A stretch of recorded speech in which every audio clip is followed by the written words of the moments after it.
Hello, we are live now. Student, मैं आप सभी का स्वागत करता हूं राजविंद्र एजुकेशन की यूट्यूब चैनल में।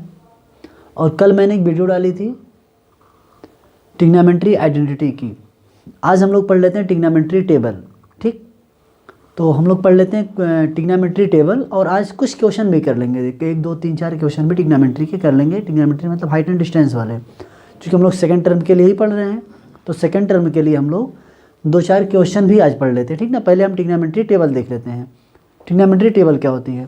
ठीक, जैसे sin 30 की वैल्यू कितनी होती है, sin 45 की वैल्यू कितनी होती है, sin 0 की वैल्यू कितनी होगी, cos 30 की वैल्यू कितनी होगी, cos 45 की वैल्यू कितनी होगी, cos 60 की वैल्यू कितनी होगी, tan की कितनी होगी। ये जितने 6 आइडेंटिटी हैं ट्रिग्नोमेट्री की, इन सभी की अलग अलग वैल्यू होती हैं। ठीक है, तो आज हम लोग देख लेते हैं और एक ट्रिक से उसे लर्न कर लेंगे।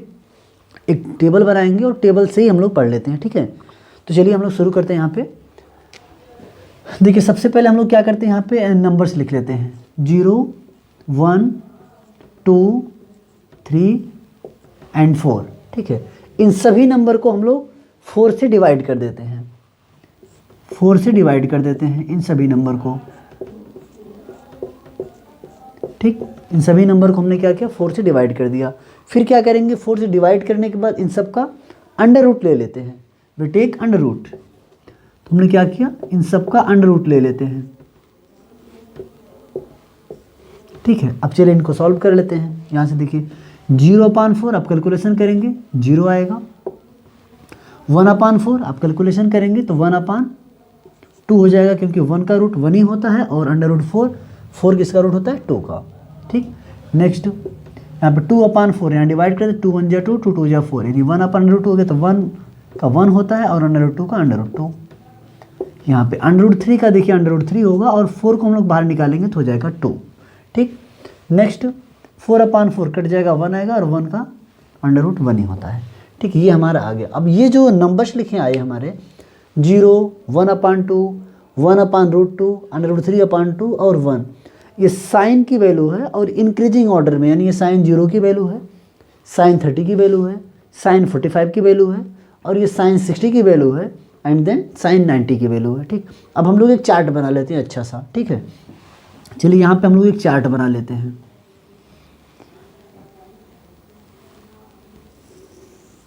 ठीक,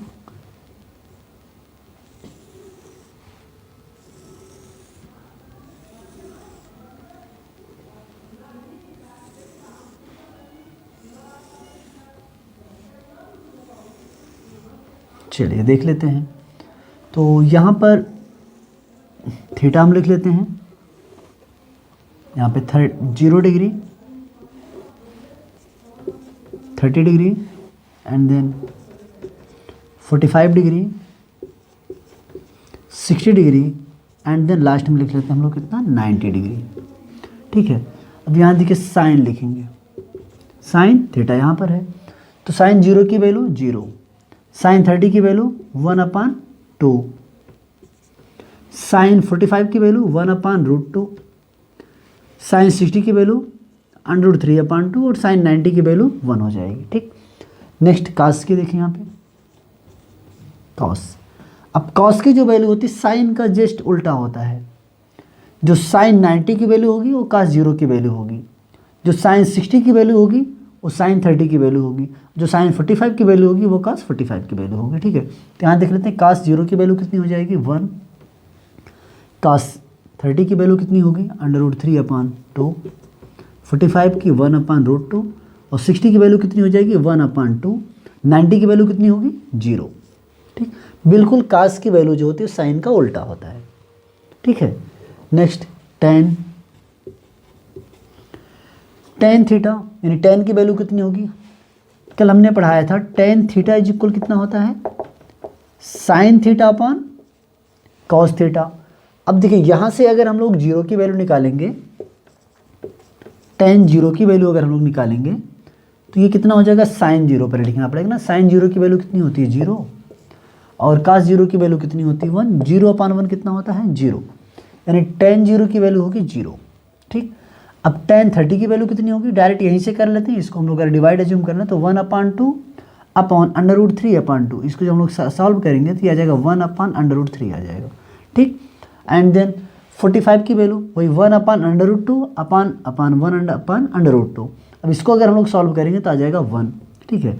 अब यहाँ पे अगर हम लोग इसको सॉल्व करेंगे तो देख लेते हैं, सॉल्व भी कर लेते हैं।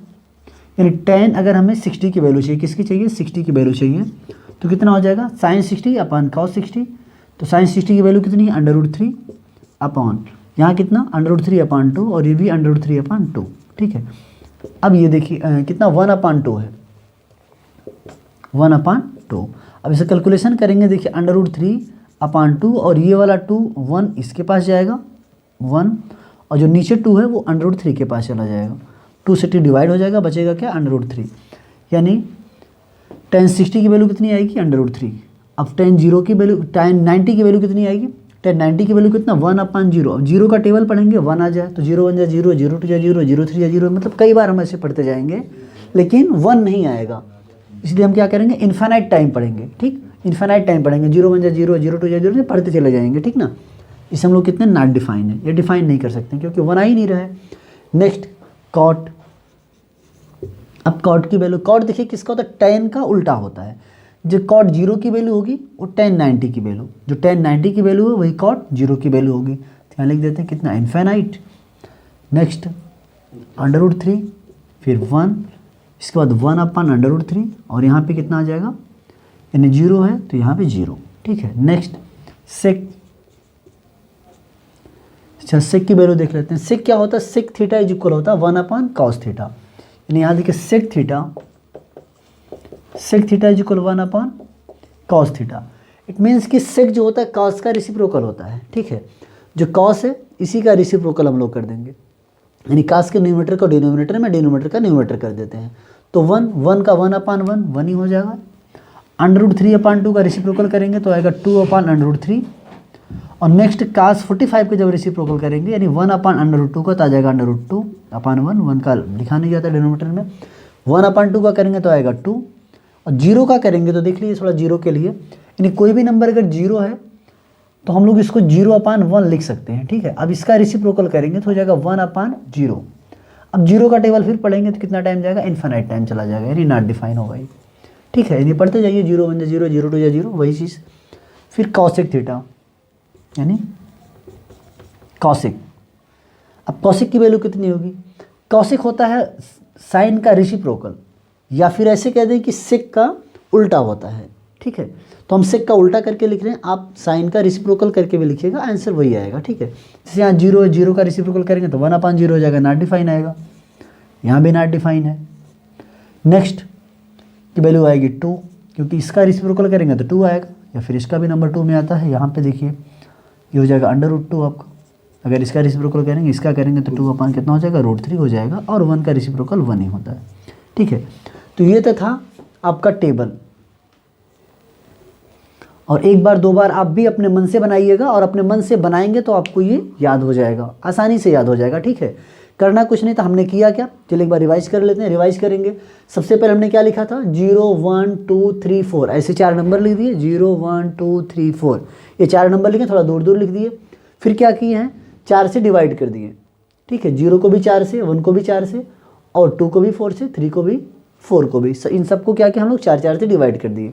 अब डिवाइड करने के बाद क्या किए, सबका अंडर रूट ले लिए। क्या किए, सबका अंडर रूट ले लिए, सबका हमने अंडर रूट ले लिया। फिर इसके बाद इसका कैलकुलेशन करते हैं। देखिए 0/4, 0/4 का किया तो कितना है, 0 आया। 1/4 को सॉल्व करेंगे तो अंडर रूट 1/4, 1 का देखिए होता है 1। अब अंडर रूट 4 किसका स्क्वायर होता है, 2 का, तो 2 हो जाएगा। वैसे यहाँ भी सॉल्व किया, 1 का 1, under root 2 under root 2 under root 2, चूँकि किसी का स्क्वायर होता नहीं है। अंडर रूट 3 देखिए, अंडर रूट 3 आ जाएगा, और अंडर रूट 4 2 का स्क्वायर होता था, हमने 2 लिख लिया। यहाँ से कि 4 से 4 कट गया, बचा 1, 1 का 1 ही होता है, ठीक। अब ये क्या होता है, साइन का इंक्रीजिंग ऑर्डर होता है, ठीक। ये साइन का इंक्रीजिंग ऑर्डर होता है, साइन 0 की वैल्यू होती है, साइन 30 की वैल्यू होती है, साइन 45 की वैल्यू होती है, साइन 60 की, और साइन 90 की, ठीक है। तो इसके बाद हमने क्या किया, टेबल बना लिया।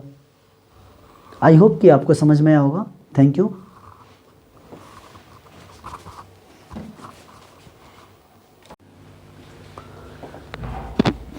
चलिए क्वेश्चन नंबर 1 देख लेते हैं हम लोग।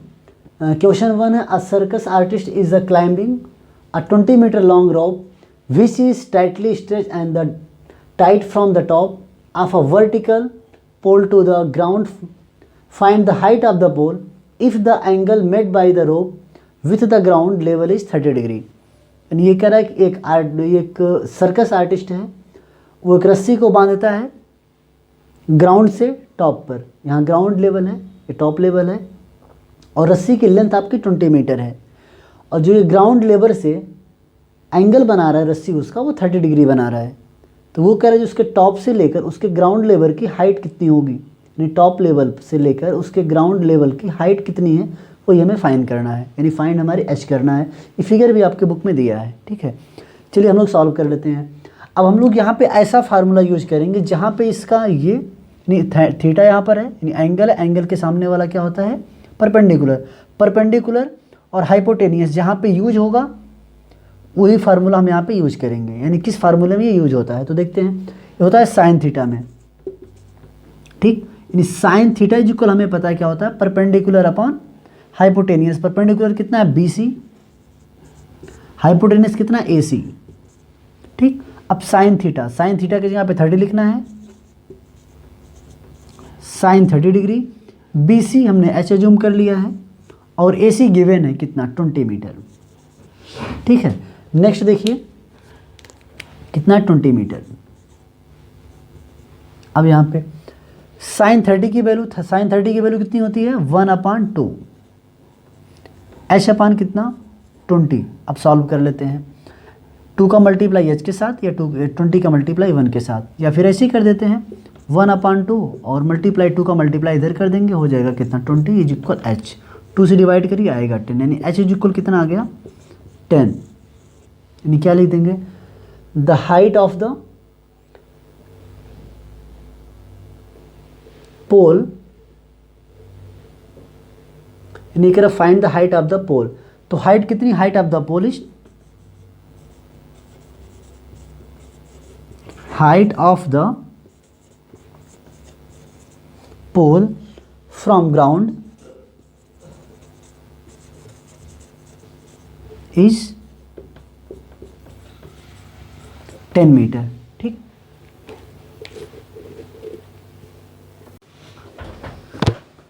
चलिए ये देखिए क्वेश्चन नंबर 2।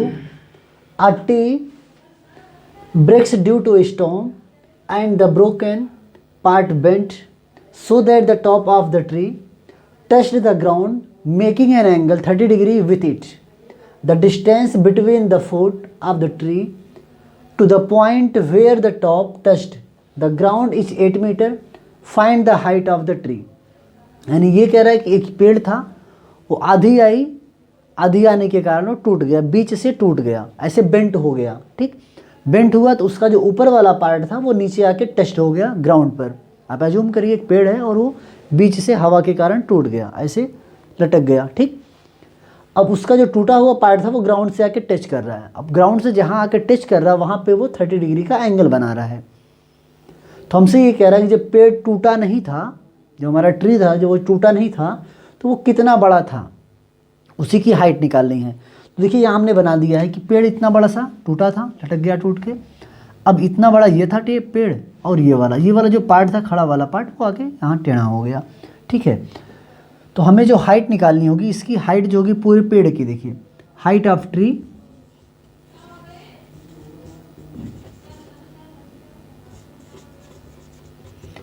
ट्री कितनी होगी, देखिए AC प्लस BC, इन दोनों का सम करेंगे जितना आएगा AC प्लस BC का, वही हमारे पेड़ की हाइट होगी, ठीक। आपको समझ में आ रहा है, पेड़ टूटा है, ठीक है। अब चलिए सॉल्व करते हैं। तो सॉल्व करेंगे तो सबसे पहले हमें देखिए यहाँ पे बेस पता है, इसका ट्रायंगल का बेस पता है। ये हम देखेंगे बेस, और ये बेस और परपेंडिकुलर किस फार्मूले में यूज होता है, और बेस और हाइपोटेनियस किस फार्मूले में यूज होता है, ठीक है। तो बेस और हाइपोटेनियस यूज होता है कास में। तो पहले हम लोग कास यूज कर लेते हैं। cos 30 is equal, cos 30 degree is equal कितना होगा, बेस अपान हाइपोटेनियस। बेस हमारा कितना है, AB, और हाइपोटेनियस कितना है, AC। cos 30 की वैल्यू कितनी होती है, cos 30 की वैल्यू होती है 1/√3/2। कितना होता है, √3/2 होता है। AB हमारा कितना है, 8, और AC कितना है वो नहीं पता, ए सी। अब देखें ए सी इज इक्वल क्या होगा, ए सी का मल्टीप्लाई दूसरी साइड कर लेते हैं, इन दोनों का मल्टीप्लाई इधर, तो ए सी जाएगा यहाँ पे, ए सी इज इक्वल कितना हो जाएगा 2 इंटू 8/√3, मतलब कितना आ गया ए सी हमारा, ए सी आ गया 8 2 16, 16/√3 आ गया ए सी।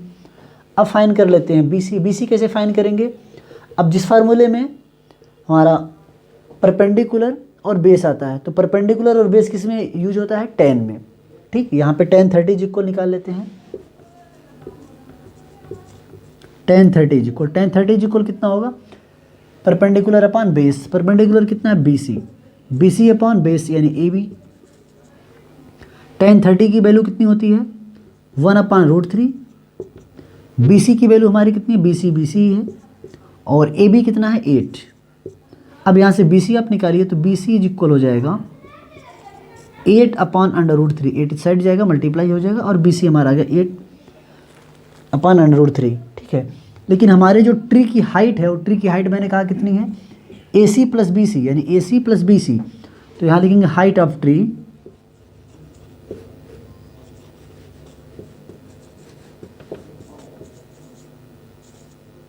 हाइट ऑफ ट्री कितनी है, is equal AC plus BC। AC कितना आया है 16/√3 और BC हमारा है 8/√3।